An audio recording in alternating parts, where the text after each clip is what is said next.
नमस्कार, हमारे झारखंड में आपका स्वागत है और आपके साथ मैं हूं करिश्मा।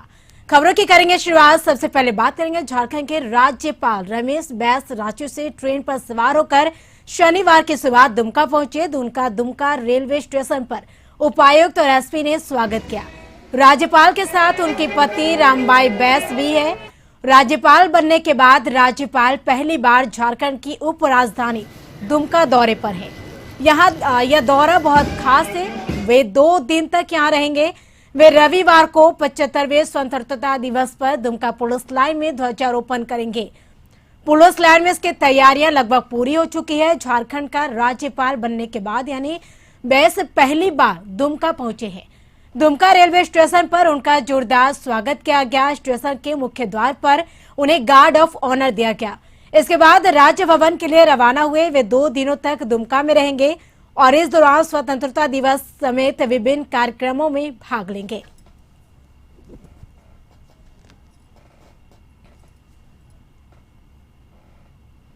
बता दें कि झारखंड में स्वतंत्रता दिवस और गणतंत्र दिवस पर राष्ट्रीय ध्वज फहराने की एक अलग ही परंपरा रही है।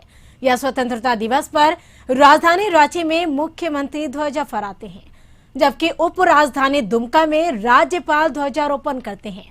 और इसी तरह गणतंत्र दिवस पर राज्यपाल रांची तो मुख्यमंत्री दुमका में राष्ट्रीय ध्वज फहराते हैं। पुलिस लाइन में कोविड-19 संक्रमण को ध्यान में रखते हुए तैयार किए गए पंडाल की क्षमता की 50% लोगों के ही बैठने की व्यवस्था की गई है और साथ ही कुर्सियों को तयशुदा शारीरिक दूरी के मापदंड के अनुरूप लगाया जाएगा।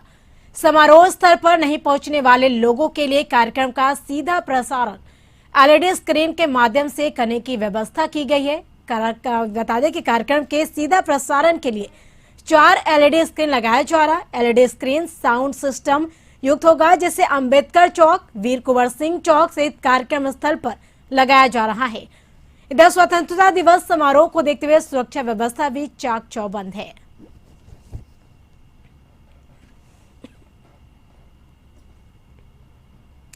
तो ये टीवी स्क्रीन पे 2 तस्वीरें दिखा रहे हैं हम आपको, जहां पे एक है कि राज्यपाल का जोरदार स्वागत किया गया दुमका में। हालांकि पहली बार राज्यपाल बनने के बाद यानी बता दें कि ये जो राज्यपाल है रमेश बैस वो दुमका दौरे पर है और वहां 2 दिन के दौरे पर है।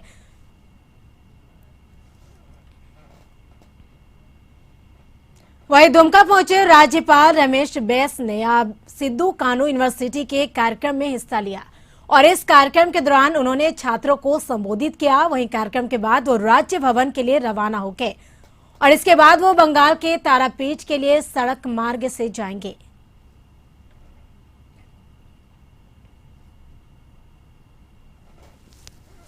का सामना कर रहा है। हमारे शिक्षण संस्थानों पर भी इसका प्रतिकूल असर प्रभाव पड़ा है। माननीय प्रधानमंत्री के नेतृत्व में हमने इस त्रासदी का सफलतापूर्वक सामना किया है। मुझे अवगत कराया गया है कि इस महामारी के दौर में भी सिद्धू कानू मुर्मू विश्वविद्यालय ने उपलब्ध डिजिटल संसाधनों द्वारा का समुचित उपयोग करते हुए टीचर्स लर्निंग की प्रक्रिया को बाधित नहीं होने दिया और सत्र अवधि में भी कोई बड़ा अंतराल नहीं आया। 15 अगस्त को दुमका में राज्यपाल रमेश बैस ध्वजारोपण करेंगे, जिसको लेकर दुमका राज्य भवन को दुल्हन की तरह सजाया गया है। कार्यक्रम में शामिल होने के लिए राज्यपाल रमेश बैस दुमका पहुंच चुके हैं और झारखंड के उप राजधानी दुमका में स्थित राज्य भवन शुक्रवार रात से ही रोशनी से नहाई नजर आ रही है और राज्य भवन पूरी तरह से रंग बिरंगे लाइटों से जगमगा रही है।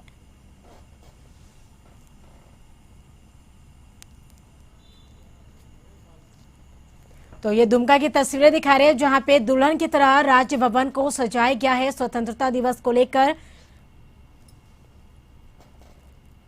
बढ़ेंगे अगली खबर की ओर। रांची के ऐतिहासिक मोरहाबादी मैदान में 15 अगस्त की तैयारी पूरी कर ली गई है और राज्य के मुख्यमंत्री हेमंत सोरेन 15 अगस्त को सुबह 9 बजे यहां पर ध्वजारोपण करेंगे। कोरोना को देखते हुए इस बार मोरहाबादी मैदान में 3000 लोगों के ही प्रवेश दिया गया है।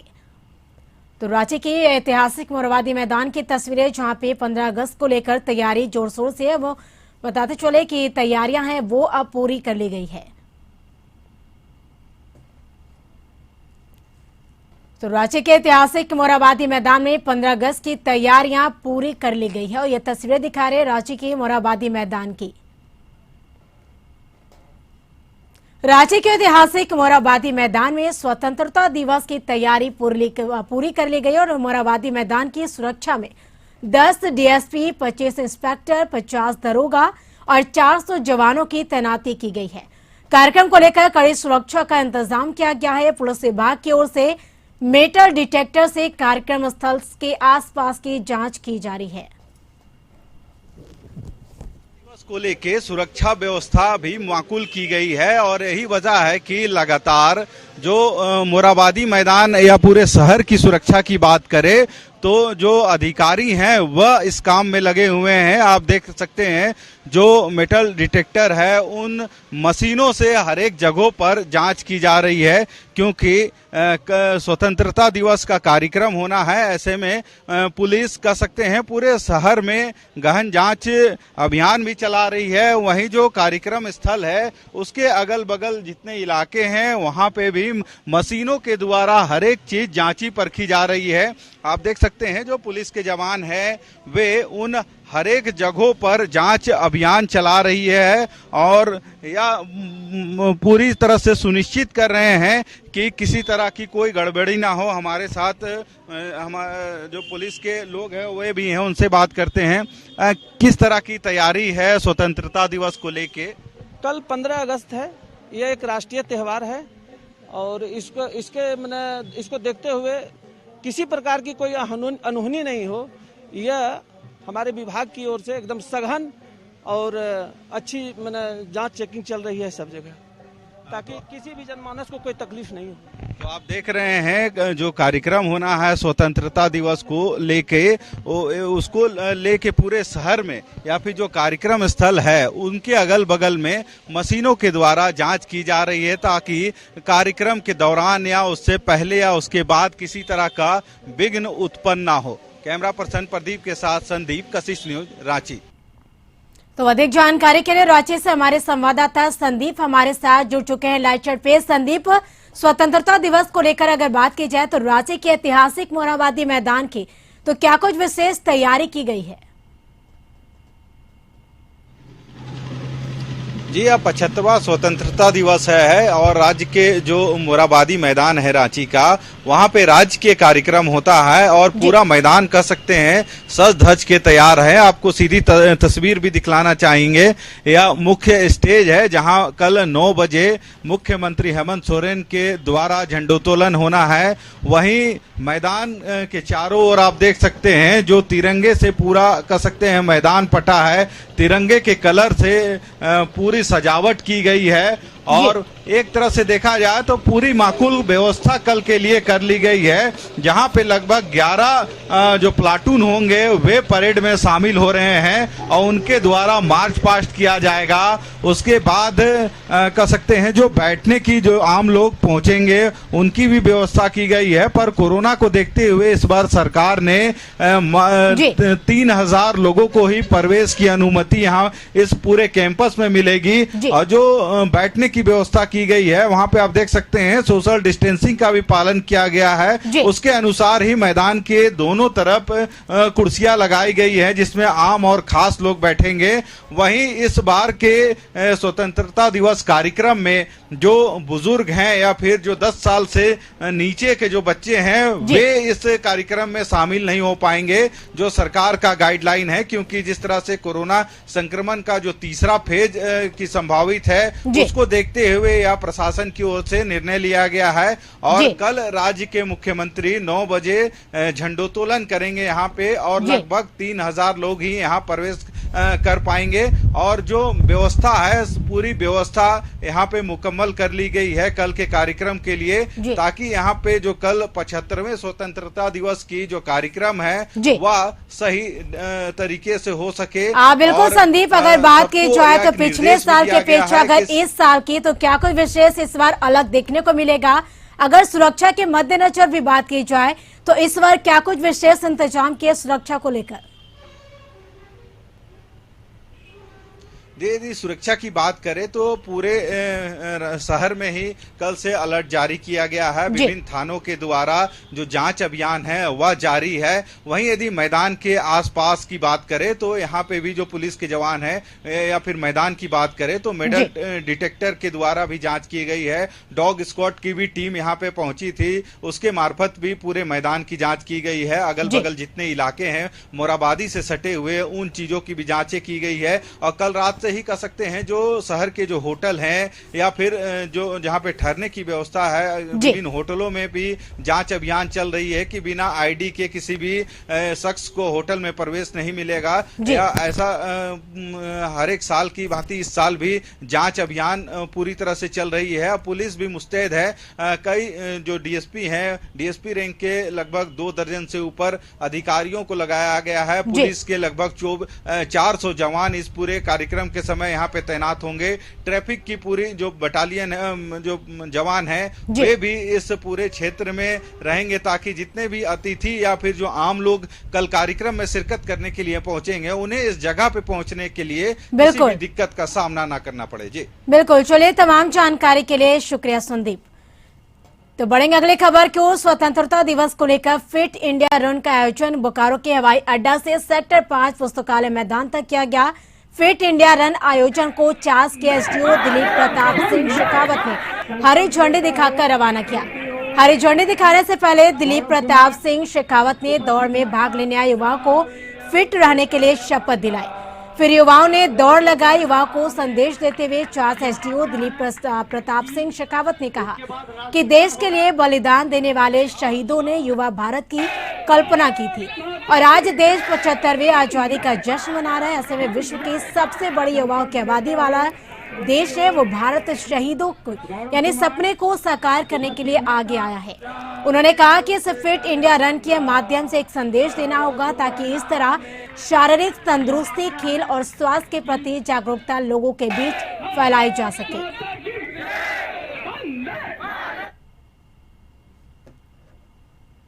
हमारे जो फ्रीडम फाइटर्स है उन्होंने लिया था। आज 75 साल के बाद हम लोग बहुत आगे आए हैं, लेकिन जैसा कि आप सब लोग जानते हैं कि भारत के अंदर युवा जनसंख्या पूरे दुनिया में सबसे ज़्यादा है। तो युवाओं पे पूरा दारोमदार है किस तरीके से आप अपने राष्ट्र को एक नई दिशा देते हैं और उस दिशा के अंदर ये बहुत ज़रूरी है कि हम लोग स्वस्थ रहें और जो संकल्प हम लोग ले रहे हैं, जो शपथ हम लोग ले रहे हैं, उसके अंदर हर दिन भले ही 30 मिनट फिटनेस के लिए समय जरूर निकाले, कोई खेल खेलें।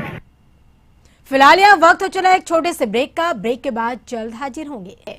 खबरों में आगे बढ़ेंगे। लोहरदगा शहरी क्षेत्र के न्यू रोड के रहने वाले इम्तियाज खान की पुत्री सुरैया परवीन शहरी क्षेत्र के थाना रोड स्थित बालिका उच्च विद्यालय में कक्षा 9 की छात्रा थी और वो 12 अगस्त को सुबह 8 बजे घर से ये कहकर निकली थी कि वो स्कूल जा रही है और इसके बाद से उसके बारे में कोई भी जानकारी नहीं मिल पाई। ये मामले की सूचना परिजनों ने सदर थाना पुलिस को दी। इस बीच शनिवार को कुएं में एक शव को देखा गया और आसपास के लोगों ने सदर थाना पुलिस को सूचना दी। जब शव को कुएं से बाहर निकाला गया तो उसकी पहचान सुरैया परवीन के रूप में हुई है। सुरैया की लाश बालिका मध्य विद्यालय स्थित से मिली, जबकि वो बालिका उच्च विद्यालय में पढ़ती है। फिलहाल पुलिस हर एक बिंदु पर पड़ताल कर रही है।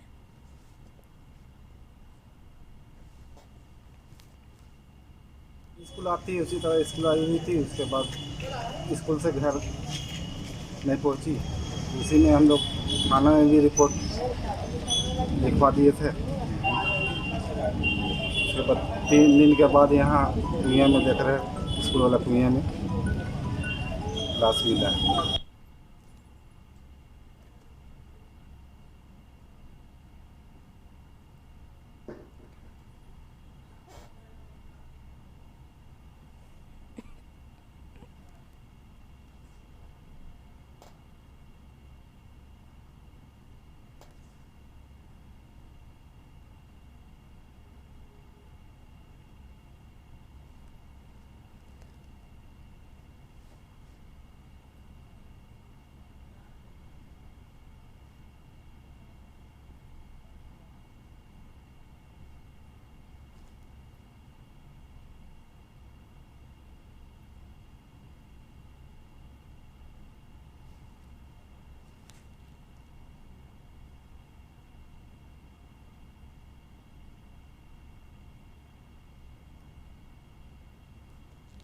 लातेहार में जंगली हाथियों के झुंड का आतंक बदस्तूर जारी है। तो बताते चले कि ताजा मामला चंदवा थाना क्षेत्र के ठोडिया गांव का है, जहां ग्रामीण दंपति पर हाथियों के झुंड ने हमला कर दिया, जिसे पति दिवाली गंजू की मौके पर ही मौत हो गई, जबकि पत्नी उगनी देवी गंभीर रूप से घायल हो गई। और बताया जा रहा कि दंपति घर के बाहर सोए हुए थे। इस दौरान हाथियों के झुंड ने अचानक हमला कर दिया और पति को कुचल कर मार डाला, जबकि पत्नी गंभीर रूप से घायल हो गई।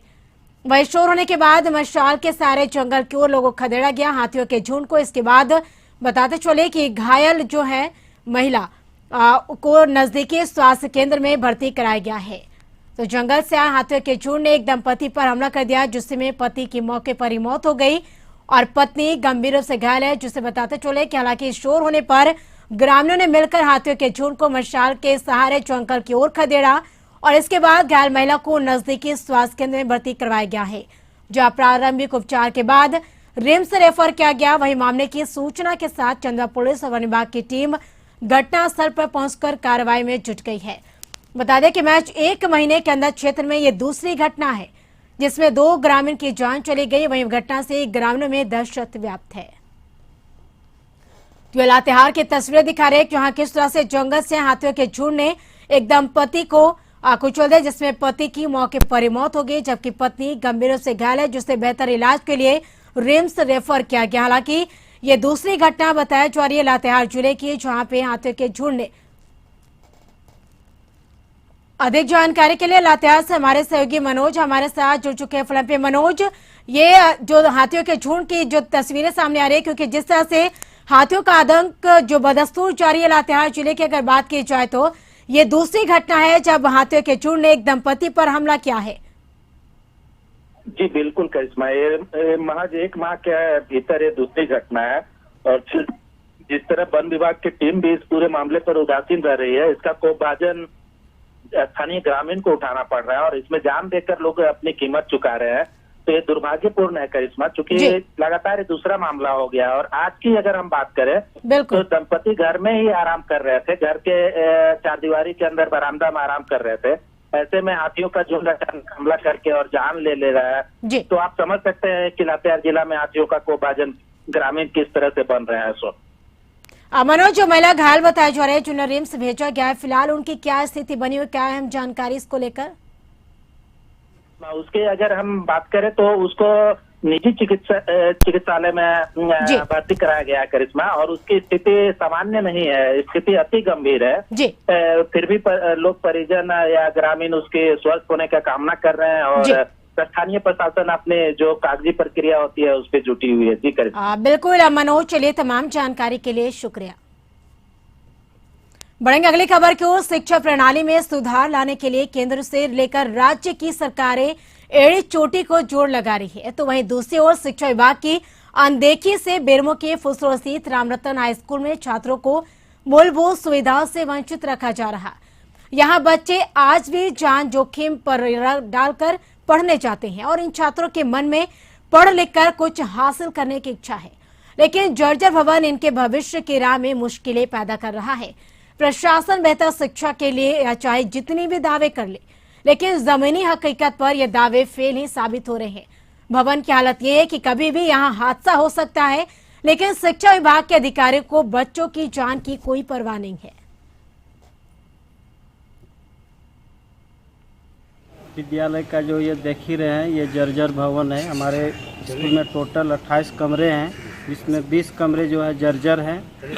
8 ही कमरे हमारे बचते हैं, जिसमें 1 कमरे में ICT लैब है, बाकी 7 कमरे जो है हमारे क्लास संचालन के लिए उपलब्ध है। ये समस्या है, ये जर्जर बिल्डिंग के कारण कभी भी किसी प्रकार का हादसा हो सकता है। पिछले साल ये जो बिल्डिंग देख रहे हैं ये टूट करके गिरा था, जिसके बाद आप लोग मीडिया के बंधु लोग आकर के इसको देखे भी थे, छापे भी थे। हमारे माननीय शिक्षा मंत्री भी आकर के खुद देखे थे, जिला शिक्षा पदाधिकारी महोदया भी हमारे आई थी। उसके बाद शिक्षा मंत्री बीमार पड़ जाने के कारण आगे का कुछ कार्रवाई। अधिक जानकारी के लिए बेरमो से हमारे सहयोगी पंकज हमारे साथ जुड़ चुके हैं फोन पे। पंकज, देखा जाए तो जिस तरह से ये जो तस्वीरें हम देख पा रहे हैं बेरमो के विद्यालय की, जहाँ पे भवन किस तरह से जर्जर है और जो बच्चे हैं वो जान हथेली पर रखकर पढ़ने आते हो। तो ऐसे में जो जर्जर भवन की तस्वीरें सामने आ रही तो कहने की एक बड़ा हादसा कभी भी हो सकता है। जी करिश्मा, कभी भी बड़ा हादसा हो सकता है। पूरा बिल्डिंग जो है 28 बिल्डिंग में 28 कमरे हैं, जिसमें 20 जर्जर हालत में है, जो कभी भी गिर सकता है। इससे पहले मतलब शिक्षा मंत्री भी मतलब मुआयना करके जा चुके हैं। उन्होंने भरोसा दिया था कि जल्द ही मतलब जर्जर स्थिति जो है भवन को बना दिया जाएगा। चलिए, बिल्कुल तमाम जानकारी के लिए शुक्रिया। तो बता दें कि कभी भी अब बड़ा हादसा हो सकता है, क्योंकि जिस तरह से ये तस्वीरें हम देख पा रहे थे बेरमो की, जहाँ पे विद्यालय का जो भवन है वो काफी जर्जर हो चुका है। बढ़ेंगे अगली खबर की ओर। बोकारो स्टेट प्रबंधन के विस्थापित पुनर्वास के लोगों के पेयजल के पाइपलाइन को काटे जाने के खिलाफ स्थानीय महिलाओं ने बर्तन के साथ बोकारो निवास के मुख्य सड़क को जाम कर दिया और इस दौरान महिलाएं बोकारो प्रबंधन के खिलाफ जमकर नारेबाजी करने लगी और पानी के कनेक्शन को जल्द से जल्द जोड़ने की मांग करने लगी। बता दें कि बोकारो स्टील के द्वारा भर्रा के लोगों को पुनर्वास किया गया और वहां के रहने वाले लोग पीने के पानी के लिए बोकारो स्टील के पाइपलाइन से खुद से पाइप जोड़कर अपने घरों में पानी का कनेक्शन कर लिया है और जिसके बाद बोकारो स्टील प्रबंधन ने पाइपलाइनों को अवैध मानकर उसे काट दिया और इसी के विरोध में महिलाओं ने प्रदर्शन किया और मुख्य सड़क को जाम कर दिया। वहीं महिलाओं का कहना है कि हम सब विस्थापित हैं और बोकारो स्टील के द्वारा ही विस्थापित किए गए हैं और ऐसे में हमें पानी से भी महरूम किया जा रहा, जो कि गलत है। सबसे अहम मुद्दा ये है कि आज हमारा पानी मैनेजमेंट बेहतर सप्लाई जो है तो काट चुकी है, लेकिन हम ये कहते हैं कि विस्थापितों का हमारा अधिकार था पानी, बिजली, रोजगार, ये 3 चीज हमारे अधिकार है, हमारा मूल अधिकार है, हमारे विस्थापितों का अधिकार है। लेकिन इन सब चीजों से वंचित होने के बावजूद हमें पानी किसी तरह से अपने सोर्स ऑफ इनकम को जरिए को चला रहे थे पानी के जरिए, लेकिन आज हमारा पानी भी बाईपास करके बीएसएल मैनेजमेंट काट चुकी है। तो ये सौतेला व्यवहार मैनेजमेंट हमारे साथ क्यों कर रही है? ये पानी का कनेक्शन कब काटा गया आप लोग? ये 4 दिन हो गए, आज 4 दिन हो गए, इससे पहले भी। निरसा में यामाहा शोरूम में युवकों ने जमकर मारपीट और तोड़फोड़ की और बताया जा रहा कि मामले विवाद को लेकर ये मारपीट हुई। दरअसल गाड़ी सर्विसिंग को लेकर कर्मियों और युवक में कहासुनी हुई, फिर विवाद इतना शोरूम के फर्नीचर के साथ साथ गाड़ी को भी तोड़ दिया गया। सूचना मिलने पर पुलिस मौके पर पहुंची। मामला निरसा थाना क्षेत्र के NH2 के पीठा क्यारी का है। कि कस्टमर का नाम है पोमेश गो, वो शासन बढ़िया में रहता, तो उसका पार्ट टूट गया था एक्सीडेंटली, तो क्लेम करने के लिए हम लोग को दिया था। क्लेम करने के बाद वो बोला कि इसका पार्ट मंगा दीजिए, तो हम बोले सर देखिए काम कीजिए, आपका गाड़ी का जो भी प्रॉब्लम है ठीक करवा दीजिए। पाकुड़ न पदस्थापित पुलिस अधीक्षक हृदय P जनार्दन के निर्देश पर लिट्टीपाड़ा में एंटी क्राइम चेकिंग अभियान चलाया गया और इस दौरान कई लोगों के वाहनों और बाइक की चेकिंग की गई। पुलिस के जवान कड़ाई से सुरक्षा की जांच करते नजर आए। जामताड़ा के नारायणपुर थाना के डावा केंद्र में सड़क किनारे एक व्यक्ति का शव मिला, जिसकी जानकारी गांव के लोगों ने मुखिया और नारायणपुर थाना को दी। पुलिस ने शव को पोस्टमार्टम कराने के लिए जामताड़ा भेज दिया और शव की पहचान डावा केंद्र पंचायत के नावाडी निवासी 60 वर्षीय विगन दास के रूप में हुई है। विगन दास अकेले रहते थे और उसके परिवार में कोई नहीं है। मुखिया पति है और ये विगन दास देखे हम लोग वहाँ ग्रामीण रोड का किनारे मरा हुआ था। देखे ग्रामीण गोड़ा के बसंत राय थाना क्षेत्र अंतर्गत आयचा नदी में बालू उठाव के क्रम में एक युवक की नदी में डूबने से मौत हो गई। मृतक का नाम कपिल मांझी बताया जा रहा। मिले जानकारी के मुताबिक मृतक पेट के खातिर नदी से बालू उठाकर बेचता था और जीवन यापन करता था। बालू उठाने के दरमियान तेज धार में चले जाने से कपिल मांझी की मौत हो गई। वहीं परिजनों ने कहा कि मृतक की उम्र 35 वर्ष है, जो बनियाडीह गांव का रहने वाला है। दुमका में एक बार फिर से कशिश न्यूज की खबर का असर देखने को मिला। खबर दिखाए जाने के बाद सीता सोरेन ने संज्ञान लेते हुए दुमका उपायुक्त को डुमरिया गांव मामले पर ग्रामीणों की समस्याओं को दूर करने की बात कही। और यहां बता दें कि शुक्रवार को ही जामा प्रखंड के डुमरिया गांव की खबर को कशिश न्यूज ने प्रमुखता के साथ दिखाया था।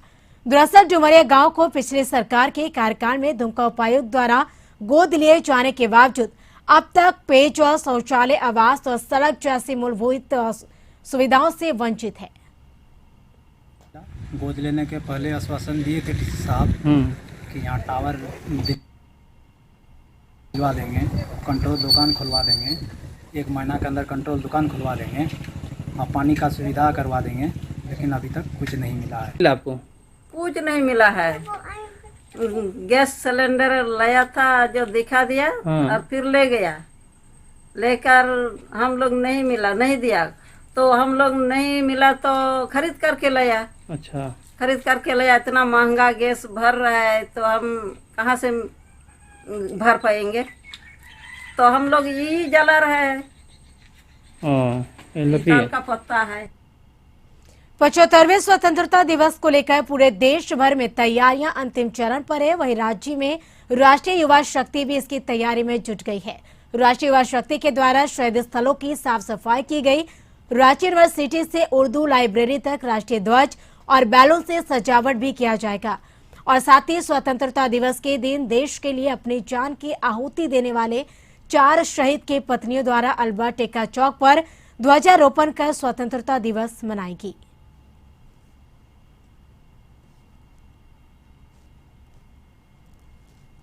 और इसके साथ इस बुलेटिन में फिलहाल इतना ही। आप बने रहे कशिश न्यूज के साथ। नमस्कार।